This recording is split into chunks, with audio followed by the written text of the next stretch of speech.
Right, ఇక్కడ మనం గోల్కొండ కోటలో అయితే కొంతమంది భక్తులు బోనం సమర్పించడానికి వచ్చారు. ఆల్రెడీ అమ్మవారికి బోనం సమర్పించి రావడం కూడా జరిగింది. కొంతమంది భక్తులు ఉన్నారు, వారితో మాట్లాడే ప్రయత్నం అయితే చేద్దాం. నమస్తే అమ్మ, మీరు ఎక్కడి నుంచి వచ్చారు? మేము తిలక్ నగర్ నుంచి వచ్చినాం. కే లక్ష్మి. మేము 4 సార్లు వచ్చినాం ఇప్పటికి తల్లితానికి. మాకు అనుకున్నవి మంచిగా అవుతున్నాయి. పోయినసారి ఇచ్చిన, ఈసారి ఖాళీ ఒడిబియ్యం తీసుకొని వచ్చిన. ఒడిబియ్యం పోస్తా. చాలా చాలా మంచిగా అనిపిస్తుంది. బాగున్నాయమ్మా. ఇంకా పోయలే పోసి వస్తా వెళ్తున్నాం. ఇప్పటికి 3 సార్లు అయ్యింది. ఒకసారి బోనం బియ్యం పోసిన, ఒకసారి బియ్యం పోసిన, ఒకసారి ఒట్టిగా రావద్దని మళ్ళీ ఈసారి కూడా బియ్యం పోసుకొని వస్తాం. నేను తిలక్ నగర్ నుంచి వచ్చిన. మాకు ఇది 5వ సారి. మంచిగా కాళ్ళ నొప్పులు ఉన్నా కానీ ధైర్యం చేసి ఆ తల్లి మీద నమ్మకంతో ఎక్కుతున్నా. నేను వాళ్ళ సన్ అండి. నేను ఇప్పటికీ సెకండ్ టైం రావడం. ఇది అన్ని కోరుకునే బాగా జరుగుతున్నాయి. మంచి హ్యాపీగా ఉంది. ఇక్కడికి వచ్చిన భక్తులైతే చాలా ఆనందాన్ని అయితే వ్యక్తం చేస్తున్నారు. చాలా హ్యాపీగా ఉంది. ప్రతి ఒక్కరు కూడా బోనం సమర్పించడానికి వస్తున్నారు. బోనం సమర్పించిన వాళ్ళైతే అమ్మవారికి ఒడిబియ్యం పోయడానికి కూడా ఇక్కడికి వస్తున్నారు. మరికొంతమంది భక్తులు ఉన్నారు. ఒక ఫ్యామిలీ మొత్తం కూడా రావడం జరిగింది. చిన్న పెద్ద అని తేడా లేకుండా పెద్ద వయసు అయి ఉండి కాళ్ళు నొప్పులు ఉన్నా సరే అమ్మవారి మీద ఒక నమ్మకం పెట్టి భరోసాతో వెళ్తున్నారంటే ఎంత భక్తి ఉంది, అమ్మవారి కరుణా కటాక్షాలు ఎంత ఎక్కువగా ఉంటాయనేది దీన్ని బట్టి మనకు అర్థమవుతుంది. మరికొంతమంది అందరు మాట్లాడదాం. మీ పేరండి? నా పేరు పవన్ అండి. తిలక్ నగర్ నుంచి అండి. ఇది నా 7th టైం అండి. చాలా బాగా అనిపిస్తుంది ఫ్యామిలీతో రావడము. అంటే కజిన్స్తో వీళ్ళందరినీ ఈసారి ఫస్ట్ టైం తీసుకొస్తున్నాము. కానీ ఎవ్రీ టైం అందరం కలిసి వస్తే చాలా సంతోషంగా ఉంటుంది. అండ్ అమ్మవారి దీవెన మాకు ఎప్పుడు ఇలానే ఉండాలని కోరుకుంటున్నాము. అందరికీ బోనాలు శుభాకాంక్షలు. చూసారు కదా, ప్రతి ఒక్కరు భక్తులు కూడా చాలా ఆనందాన్ని అయితే వ్యక్తం చేస్తున్నారు. ఫ్యామిలీస్ మొత్తం సెలబ్రేట్ చేస్తున్నారు. బోనాలు అంటేనే కూడా మనకు అందరికీ తెలిసిందే, అమ్మవారికి సమర్పించే బోనంతో పాటు భక్తుల యొక్క విశ్వాసం చాలా ఎక్కువ. అమ్మవారి కరుణా కటాక్షాలు చాలా ఎక్కువగా ఉంటాయని ఇక్కడ ఉన్న భక్తులు అయితే ఎక్కువగా నమ్ముతున్నారు.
డైరెక్ట్ యూట్యూబ్లో ఇస్తాను.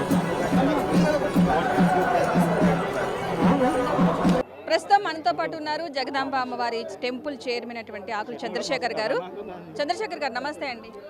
నేను ఆకుల చంద్రశేఖర్, జగదాంబ మహంకాళమ్మ టెంపుల్ చైర్మన్ మాట్లాడుతున్నాను.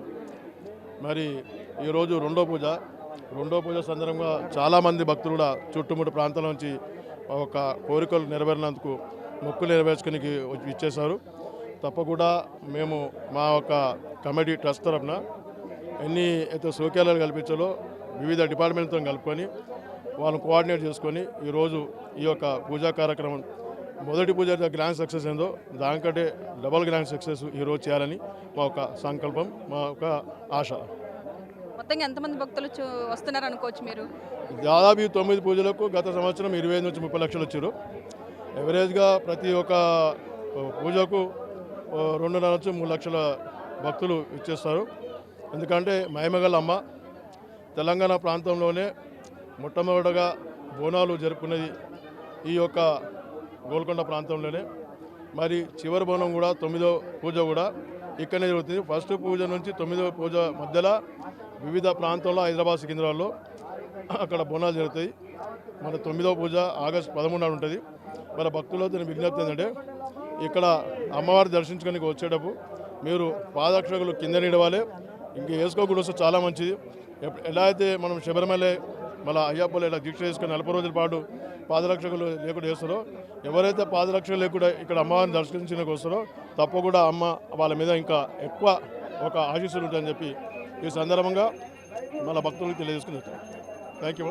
బీఆర్కే న్యూస్ ఛానల్కి ప్రత్యేక ధన్యవాదాలు తెలియజేసుకుంటాం. Thank you so much.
Okay, మనం ప్రస్తుతం గోల్కొండలో ఉన్నాము. గోల్కొండ అంటే తెలంగాణలో మనకు ఆషాఢ మాసంలో ముందుగా గుర్తుకు వచ్చేది బోనాల పండుగ. బోనాల పండుగల సందర్భంగా మొదటి ఆదివారం నాడు గోల్కొండ కోటలో జరుగుతుంది. ప్రతి ఒక్కరికి తెలిసిందే.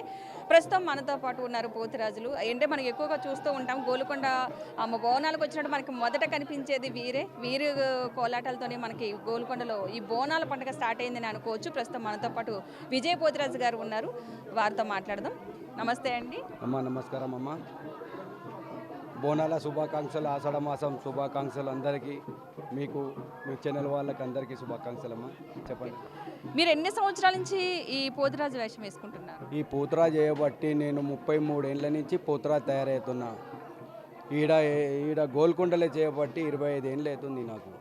25 ఏళ్ళ నుంచి నాకు కలిగినంత ఇంత అన్నదానం చేస్తా, అన్నదానం చేయించి అందరికి చేయగడిపించి, ఇంత అమ్మవారికి 2 బోనాలు ఎక్కించి ఒక 5 మంది కానీ 6 మంది కానీ 7 మంది కానీ పోతురాజులతో ఆ వీరంగంతో ఆషాఢ మాసంలో అంటు రోగాలు వచ్చినాయి కాబట్టి, అమ్మవారు వచ్చింది కాబట్టి, ఆ పొలిమేర కాసే పోతలు ఇంగడ కట్టు ఓట్లు వాడు కన్న కొడుకు పెట్టి ఓట్లు వాడు పెద్ద కొడుకు మంత్రకాడు తంత్రకాడు జోడ వీరగోళలు వేసుకొని దయ్యాలని భూతాలని కామిని కమ్ముకొడి పిశాసులని ఆ పారదోలనీకే పోతురాజు వస్తారు. ఎందుకు వస్తాడంటే లోక కళ్యాణం గురించి చేయాలి. పోతురాజు అనగానే ఏదో పిచ్చి పిచ్చి కాకుండా మన దేవత మా అక్క చెల్లెళ్ళకు ఎట్లా తోడుంటామో అట్లా నా అక్కకు కూడా తోడుంటాం కాబట్టి అమ్మవారి ముంగడికి వచ్చేసి మేము ఆ బోనం ఎంగిలి కాకుండా ఆడుతూ పాడుతూ తీసుకుపోతాం అనమాట అమ్మవారి దగ్గరికి. ఎందుకంటే కొన్ని గాలులు కానీ కొన్ని శక్తులు కానీ ఆ ఆకలి తీర్చుకోనికి వస్తాయి అన్నమాట. అప్పుడు మనం ఏం చేస్తామంటే వీరగోళ పొలిమేర కాసే పోతలింగడు వచ్చేసి కొట్టుకుంటా తరుముకుంటూ పోతాడు అనమాట. కాబట్టి భోజనం తీసుకోపోయినప్పుడు పోతురాజు ఉంటాడు ఆడ. అతి విధంగా అమ్మ. అంటే చాలామందికి బోనం అంటే ఏంటో కూడా తెలుసు, బట్ మీ ద్వారా ఈ బోనం పెట్టడం వల్ల ఎలాంటి లాభాలు కలుగుతాయి, అసలు ఎలాంటి ప్రత్యేకత, అసలు ఈ బోనం ఎందుకు ఇక్కడ సృష్టించబడింది? బోనం ఎందుకు సృష్టించవలసి వచ్చింది అంటే అలనాడు అమ్మవారు పేగు వ్యాధి వచ్చి ఆ అంటు రోగాలు వచ్చి చాలా బాధపడుతున్నారు అనమాట. ప్రజలంతా ఆగమాగమైపోతున్నారు. రోగం తెలుస్తలేదు, నొప్పి తెలుస్తలేదు, డాక్టర్లకు కూడా తెలుస్తలేదు అనమాట. కావున ఆ అమ్మవారు ఏం చేసిందంటే అక్కడ ఉజ్జోనికేని అమ్మవారు గోల్కొండకు వచ్చింది. ఆ గోల్కొండ నుంచి సికింద్రాబాద్ పోయింది, సికింద్రాబాద్ నుంచి హైదరాబాద్ వచ్చింది. అమ్మవారు వచ్చింది కాబట్టి అమ్మవారికి ఒక గుడి అనేది కడతామన్నమాట. మనల్ని కాపాడనీకి వచ్చింది అమ్మవారు. ఆ కాపాడనీకి వచ్చినప్పుడు అమ్మవారికి ఒక గుడి అని కడతామన్నమాట. గుడి కట్టినప్పుడు అమ్మవారికి ధూపంటలేము, నీళ్ళు అడుగుతలేము.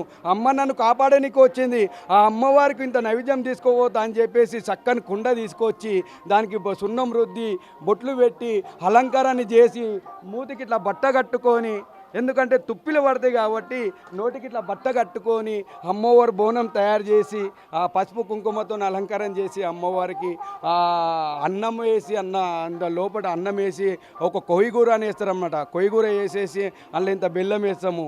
మీ దాంట్లో ఏం చేస్తామంటే ఇంత చింతపండు, ఇంత ఉల్లిగడ్డ, ఇంత నీళ్ళు పోసి ఇంత పెరుగు పోస్తాం అనమాట. అది ఒక పులుచులాగా అవుతుంది అనమాట. అమ్మవారికి శాంతి అనమాట, ధూప అనమాట.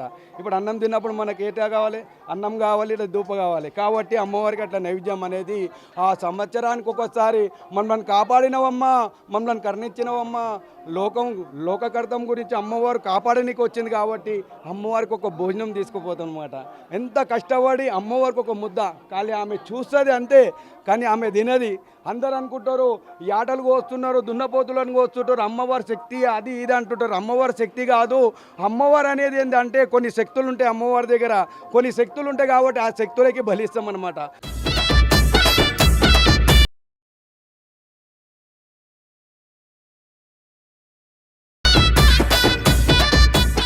బోనం సమర్పించడానికి ఇక్కడికి చేరుకోవడం జరిగింది. బోనాలు సమర్పించే వారికి ఒక లైను, సామాన్య భక్తులకు మరొక లైను కూడా ఇక్కడ ఏర్పాటు చేయడం జరిగింది. భక్తుల తాకిడి ఉదయం నుంచి కూడా చూసుకున్నట్లయితే దాదాపు పెరిగిందని అనుకోవాలి.